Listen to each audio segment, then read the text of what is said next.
तो hello friends, आप सभी का एक बार फिर से स्वागत है एक नए वीडियो में।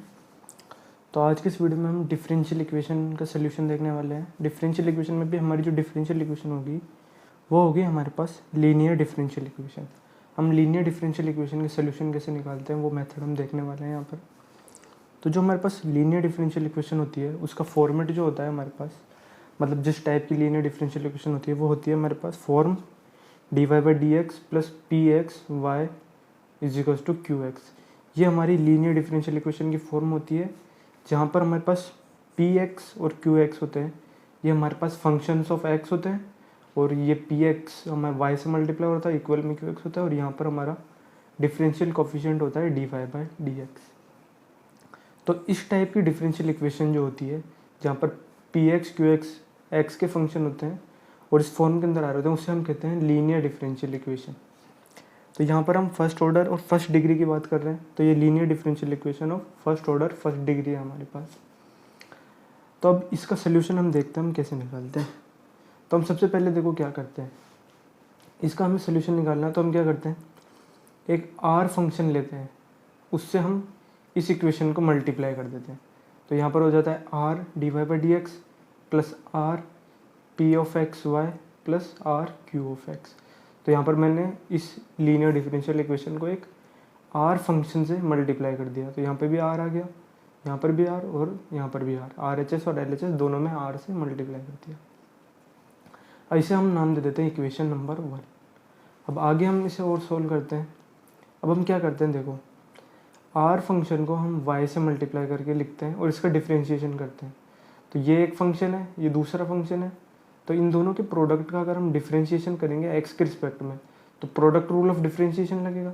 और प्रोडक्ट रूल ऑफ डिफरेंशिएशन क्या होता है, फर्स्ट फंक्शन को हम आर एज इट इज लिखते हैं, दूसरा फंक्शन जो वाई है उसका डिफरेंशिएशन करते हैं, प्लस आर का मतलब फर्स्ट फंक्शन का डिफरेंशिएशन करते हैं और दूसरे फंक्शन को एज इट इज लिख देते हैं। तो ये हमारा हो गया प्रोडक्ट रूल ऑफ डिफरेंशिएशन। मैं ऑलरेडी इसके ऊपर भी एक वीडियो बना चुका हूँ जिसमें मैंने प्रूफ करा है प्रोडक्ट रूल ऑफ डिफरेंशिएशन किस तरह से आता है हमारे पास। तो सपोज ये दो फंक्शन का प्रोडक्ट है, इसका डिफरेंशिएशन हमने ये प्रोडक्ट रूल ऑफ डिफरेंशिएशन लिख दिया। First function as it is, second का डिफरेंशिएशन प्लस फर्स्ट का डिफरेंशिएशन और second function as it is. अब ये जो ऊपर वाली इक्वेशन है ये वाली, इसे मैंने ये जो है dy/dx ry इसको मैंने यहाँ पर लिख दिया RHS में, और ये जो टर्म था पूरा ये LHS में लिख दिया, क्योंकि इन दोनों को मैं बराबर है ये आगे पीछे लिख सकता हूँ। तो मैंने लिख दिया r dy/dx plus dr/dx dot y is equal to dy/dx ry। इसे हम नाम दे देते हैं सेकंड इक्वेशन। अब मैं ये जो फर्स्ट इक्वेशन मैंने यहाँ ऊपर लिखी थी इसे एक बार मैं वापस यहाँ लिख लेता हूँ ताकि हम इन दोनों में कंपैरिजन कर सकें। अब यहाँ कंपैरिजन करो आप, ये हमारी सेकंड इक्वेशन आई, ये कैसी आई, r डॉट वाई का हम डिफरेंशिएशन करते हैं तो हमारे पास ये आता है, और जो हमारे जो लीनियर डिफरेंशियल इक्वेशन थी जो हमें गिवन थी उसको हमने r से मल्टीप्लाई करा तो हमारे पास ये फर्स्ट इक्वेशन आई। अब हम ये जो फर्स्ट और सेकंड इक्वेशन आई है हमारे पास इन्हें कंपेयर करते हैं। यहाँ पर देखो हमारे पास क्या है, r dy/dx है, यहाँ पर भी r dy/dx है, यहाँ dr/dx मल्टीप्लाई बाय वाई है, यहाँ r into p x multiply by y है, यहाँ dy/dx ry है और यहाँ r क्यू ऑफ एक्स। तो इनके अंदर अगर हम कॉमन टर्म देखें तो यहाँ पर देखो r dy/dx आ रहा है, यहाँ पे भी r dy/dx आ रहा है, यहाँ पर y आ रहा है और यहाँ पर भी y आ रहा है। ये जो पार्ट है dr/dx और rpxy ये दोनों अलग अलग है, मतलब यहाँ पे y है यहाँ पे भी y है, लेकिन इसका जो कोफिशिएंट है मतलब जिसके मल्टीप्लिकेशन में जिसके मल्टीप्लिकेशन में आ रहा है ये dr/dx है और यहाँ rp(x, y) है। अब यहाँ पर हम क्या चाहते हैं इस इक्वेशन के अंदर, फर्दर आगे हम देखते हैं। अब इफ़ वी वांट इक्वेशन 1 है, हम ये जो इक्वेशन 1 और 2 है इन दोनों को बराबर करना चाहते हैं। अगर मैं इक्वेशन 1 और 2 के LHS को कंपेयर करूँ तो मेरे पास क्या आएगा, dr/dx और rpx और यहाँ पे d/dx ry और r(q)x। ये r dy/dx तो दोनों में सेम है ही एज इट इज। तो अगर इक्वेशन 1 और 2 सेम चीज़ को रिप्रेजेंट करें या इक्वेशन 1 और 2 बराबर हो जाए तो हमारा जो dr/dx है, मतलब LHS को मैं बराबर कर दूँ बोथ साइड्स के, तो हमारा dr/dx rpx के बराबर होगा।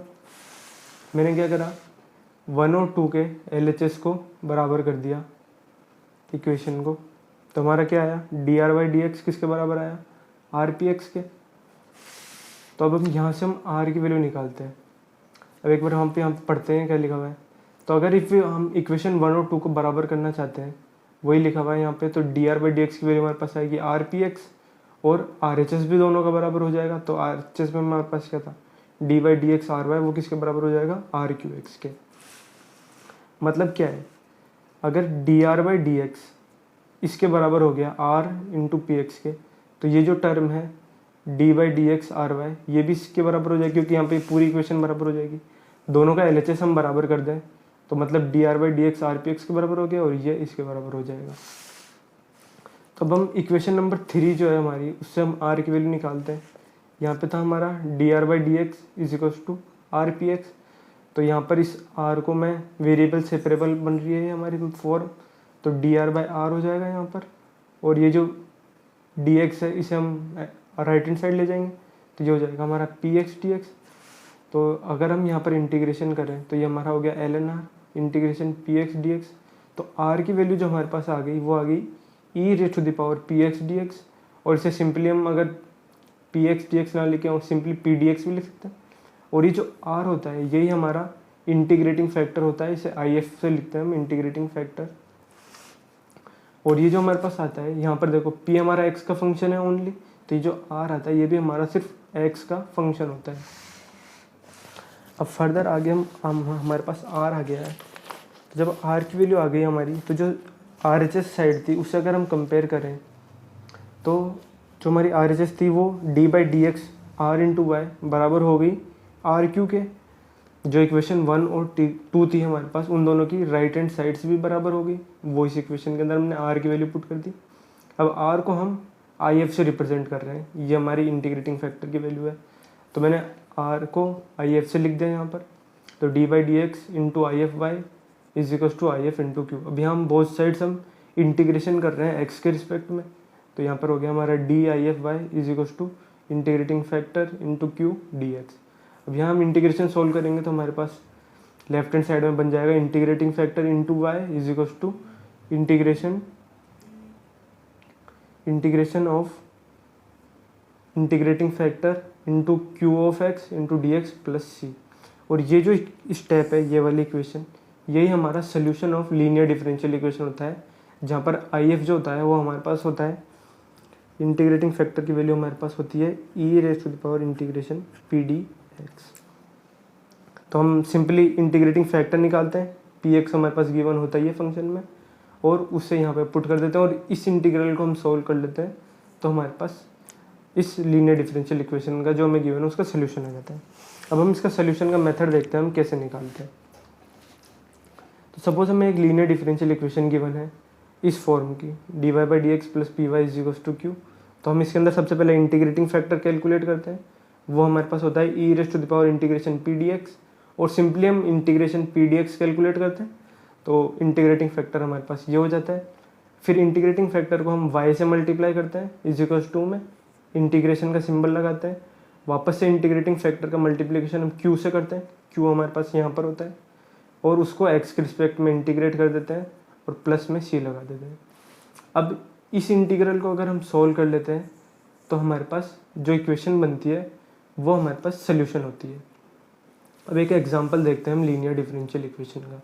तो सपोज हमारे पास एक इक्वेशन है, ये लीनियर डिफरेंशियल इक्वेशन की फॉर्म है, क्योंकि ये हमारे पास देखो आप यहाँ पर p ऑफ x ये बन रहा है हमारा dy/dx plus p of x multiply by y बराबर q ऑफ x। तो ये भी सिर्फ एक x का फंक्शन है, ये भी सिर्फ एक x का फंक्शन है, तो ये हमारा p ऑफ x हो गया, ये हमारा q ऑफ x हो गया। तो जो इंटीग्रेशन p dx की वैल्यू आई वो हमारे पास क्या आई, 1/1 प्लस एक्स स्क्वायर dx, और ये tan इनवर्स x होता है, तो हमारे पास इंटीग्रेटिंग फैक्टर हो गया e⁻tan इनवर्स x। अब हम क्या करेंगे, ये जो इंटीग्रेटिंग फैक्टर है इसे y से मल्टीप्लाई करेंगे, इज इक्वल टू का साइन लगाएंगे, और एक और बार इंटीग्रेशन करेंगे x के रिस्पेक्ट में, पर यहाँ पर हम क्या करेंगे, इंटीग्रेटिंग फैक्टर को मल्टीप्लाई करेंगे किससे, q ऑफ x के x से। तो ये हमारा q है, इसको एज इट इज यहाँ पर लिख दिया, और ये हो गया इंटीग्रेशन हम करेंगे। अब इसका इंटीग्रेशन हम करेंगे, तो यहाँ पर देखो e की पावर प्लस में tan इनवर्स x है, यहाँ e की power minus tan inverse x है, तो यहाँ पर e की पावर इन दोनों को ऐड होएगी तो ये वैल्यू 0 हो जाएगी, तो यहाँ पर 1 आ जाएगा। तो इसका इंटीग्रेशन वापस से tan इनवर्स x हो जाएगा। तो यहाँ पर हमारा इसका इंटीग्रेशन हम सॉल्व करेंगे तो ये LHS के टर्म एज इट इज़ और RHS में हमारा बन जाएगा tan inverse x plus c। तो यही हमारा लीनियर डिफरेंशियल इक्वेशन का सोल्यूशन आ गया। तो इस तरह से हमारे जो लीनियर डिफरेंशियल इक्वेशन होती है उनका हम सोल्यूशन करते हैं। और जो मैं वो प्रोडक्ट रूल ऑफ डिफरेंशिएशन है उसके ऊपर मैं ऑलरेडी एक वीडियो बना चुका हूँ, उसे भी आप देख सकते हैं। और मेरे चैनल पे और भी बहुत सारे इंटरेस्टिंग मैथमेटिक्स की वीडियो मैंने अपलोड कर रखे हैं, आप उन्हें भी देख सकते हैं। Thank you.